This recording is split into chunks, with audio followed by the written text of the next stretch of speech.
मैं हूँ राम। मुझे चेन्नई आए हुए कुछ ही साल हुए हैं। सच कहूँ तो मैं अपने घर 10 साल के बाद लौट रहा हूँ, वो भी एक प्यारी सी चंद्रा को देखने के लिए। 4 साल इंतज़ार करने के बाद आज मैं पहली बार उससे मिलने जा रहा हूँ। उससे मेरी दूरी जितनी घट रही है उतना मेरा दिल घबरा रहा है।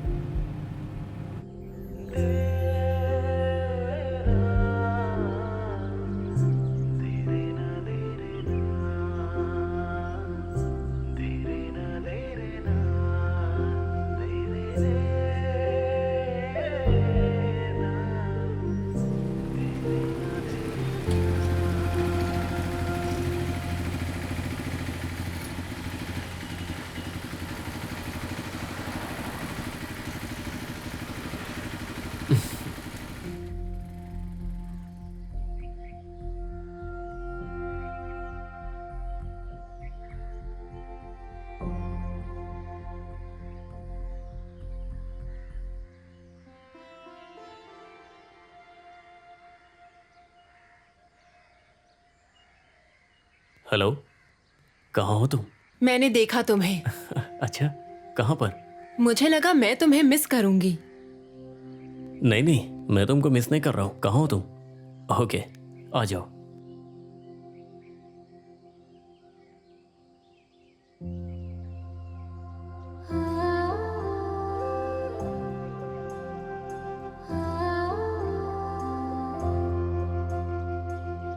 Happy birthday Ram.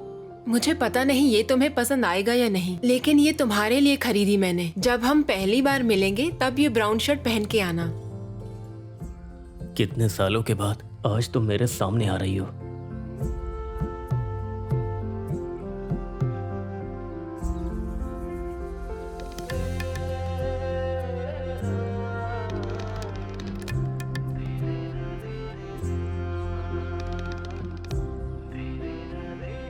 तुम कुछ बोल क्यों नहीं रहे हो? क्या तुम वो नहीं हो जो मेरे साथ बात करता है? मुझे नहीं पता, लेकिन मैं जब तुम्हारे सामने आता हूँ तो मैं बात भी नहीं कर पाता हूँ। ऐसा क्यों? हमारे बीच कुछ नहीं है क्या? एक मिनट।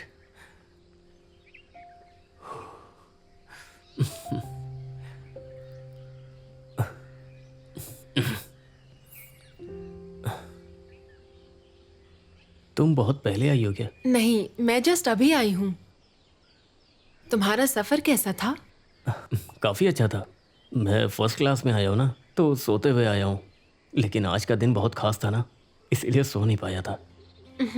तुम अब कुछ भी बोलोगे। अच्छा, चाय पीने चल सकते हैं क्या? ठीक है, चलो। चलो।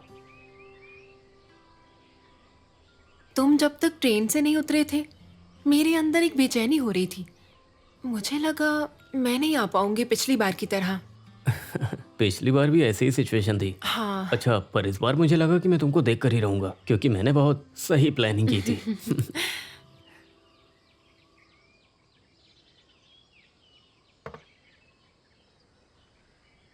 उफ, तुम्हें पता है कितना लंबा वक्त हो गया है? तुम कुछ मिस कर रहे हो क्या? नहीं तो बिल्कुल नहीं। मेरे पास इस शहर में मिस करने जैसा कुछ है भी नहीं। मैं बस यहाँ का खाना मिस करता हूँ। मेरी माँ के जाने के बाद मैं उन्हें बहुत मिस करता हूँ। मेरी माँ के पास रेसिपीज थी, सुपर्ब।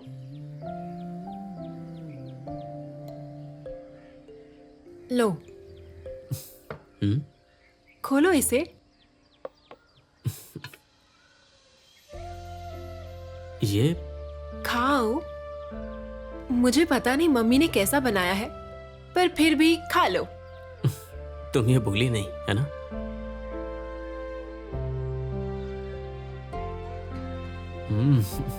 सुपर्ब। सच में? हाँ, बहुत अच्छा है। सिर्फ यही नहीं, तुम्हें स्कूल के दिन याद है? और क्या, हर रोज शाम को क्लास शुरू हो जाती है। उन सब की हैबिट है कि वो सब आज बनाते हैं और कल लेके आते हैं। चंद्रा, अगर तुम ये सब प्लान नहीं करती और मैं नहीं आता तो? अगर तुम नहीं आते तो हम मिलते ही नहीं। हाँ, बस इतना ही। बिल्कुल। सुनो, जब मैं पिछली बार नहीं आया था तुमने मुझसे 1 हफ्ते तक बात नहीं की थी। तो किसी को गुस्सा नहीं आएगा क्या? पहले भी मैंने अपना डांस रीस्टार्ट किया और वो तुम्हारे सपोर्ट से ही हो पाया है। और मैंने बोला मैं औरंगेटम में आऊंगी। मैंने तुम्हें पिछले दिन फोन किया और बोला कि मेरी लीव कैंसिल हो गई है। सॉरी। तुम मेरी सिचुएशन के बारे में भी सोचो।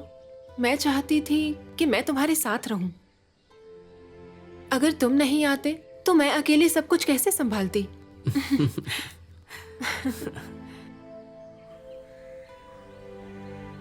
मैं शिल्पा को ये भेजती हूँ। कितना अच्छा होता अगर शिल्पा यहाँ होती। उसको हॉस्पिटल में कोई इमरजेंसी आ गई, नहीं तो वो जरूर आती। ओह, अच्छा है कि वो यहाँ नहीं है। अगर वो होती तो मैं तुमसे अच्छे से बात भी नहीं कर पाता।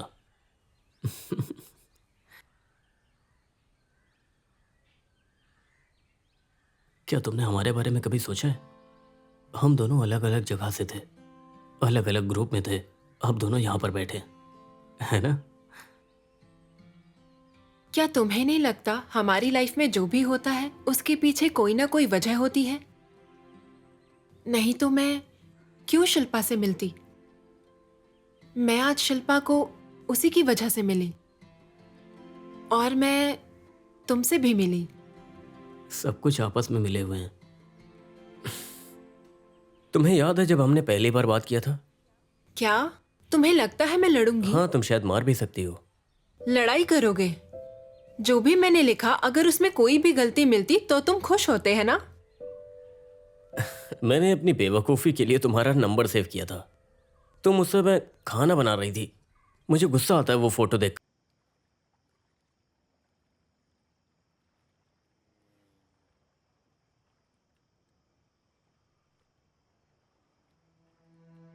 राम, क्या तुम रोना बंद नहीं कर सकते?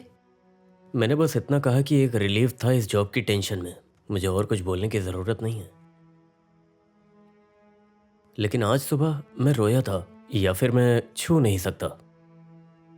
मुझे खुद नहीं पता कि मैं ऑफिस में कितना रोया हूं।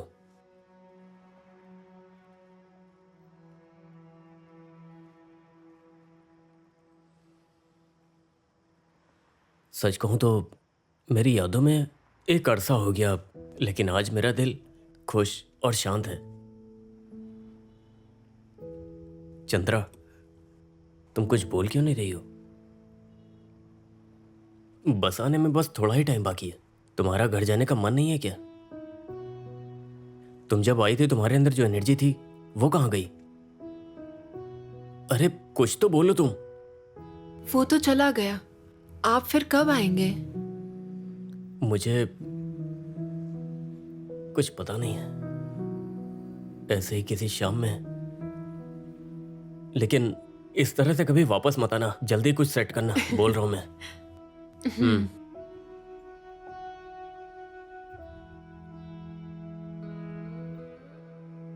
मैं तुम्हारी पुरानी चिट्ठियों को बहुत मिस करती हूँ।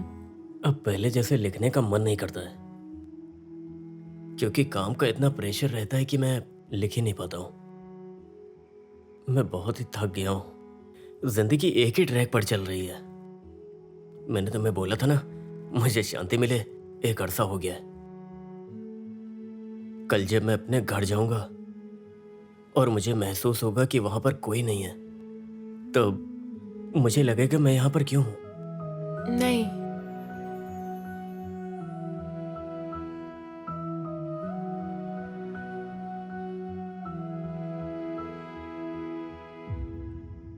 चलो चलते हैं।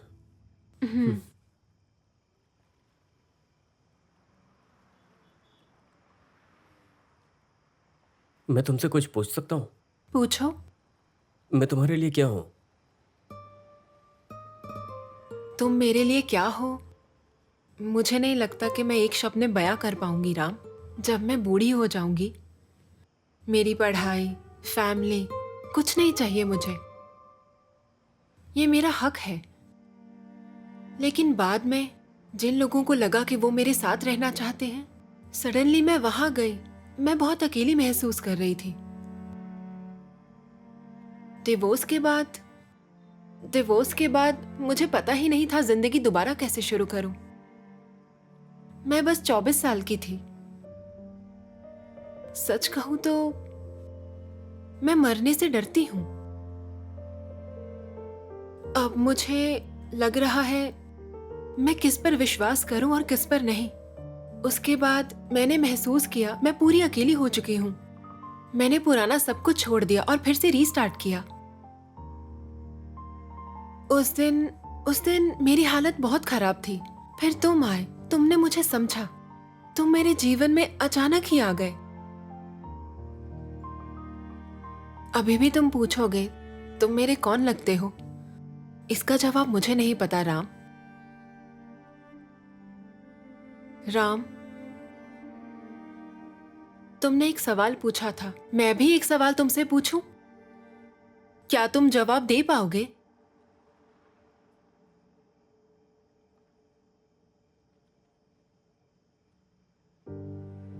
तुमने कहा था मेरी बुक कलेक्शन में तुम्हें मेरा फेवरेट चाहिए ना, ये लो।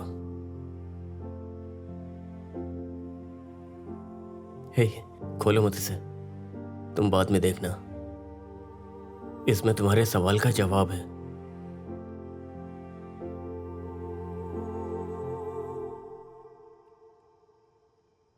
अरे नहीं, मुझे लगता है कि बस निकल जाएगी। चलो चलते हैं।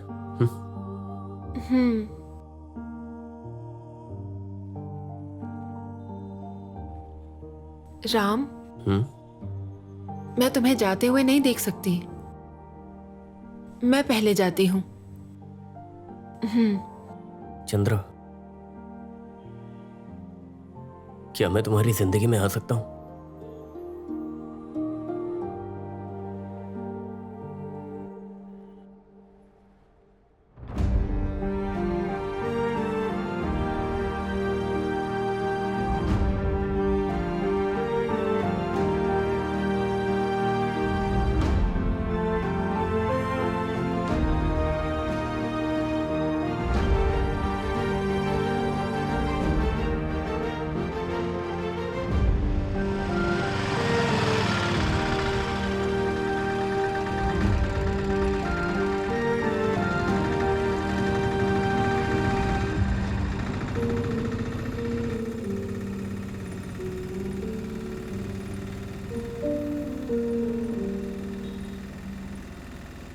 आशा की वो रोशनी जो अकेलेपन में थी मेरे साथ, 28 सालों के बाद माँ के बाद जो बसता है मेरे दिल में, वो तुम मेरे साथ।